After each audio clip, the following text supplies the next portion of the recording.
আসসালামু আলাইকুম রহমতুল্লাহি অবরাকাতু। বাড়িতে জিনের আসর থাকলে তা বোঝার উপায়। বহু বাড়িতে অস্বাভাবিক কিছু সমস্যা দেখা যায়, যেমন এক, বিভিন্ন ছায়া বা আকৃতি দৌড়ঝাঁপ করতে দেখা যায়। দুই, রাতে অথবা কেউ যখন বাড়িতে থাকে না তখন রান্নাঘর, অন্যান্য রুম বা ছাদ থেকে আওয়াজ আসা। তিন, ফাঁকা ঘর বা ছাদ থেকে বাড়ির লোকদের নাম ধরে অজানাকে ডাকছে এমনটা শোনা। চার, বাহিরে বা অন্য জায়গায় অবস্থান করছে এমন কাউকে বাড়িতে দেখতে পাওয়া। পাঁচ, এমনিতেই টয়লেটের ট্যাপ, ঝর্ণা চালু হওয়া, লাইট ফ্যান অন অফ হওয়া, দরজা জানালা বারবার খোলা বন্ধ হওয়া। ছয়, নিজেরা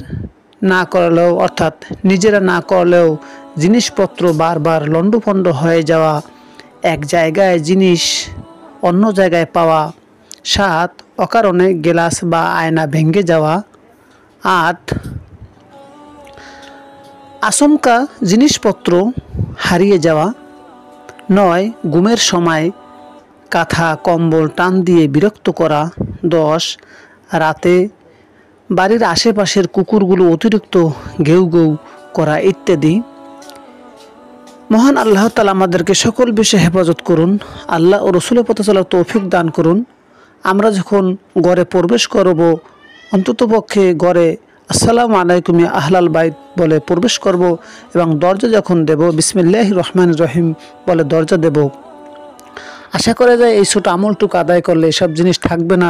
ঘরের মধ্যে মাঝে মাঝে প্রায় প্রতিদিনই কোরআন তেলাওয়াত করা উচিত, মাঝে মাঝেও করা উচিত, না পারলে করলে হয়তো এগুলো থাকবে না। মহান আল্লাহ তাআলা পৃথিবীর সকল মানুষকে সুস্থ রাখুক, ভালো রাখুক, সঠিক বুঝ দান করুন। আমিন। আসসালামু আলাইকুম ওয়া রাহমাতুল্লাহ।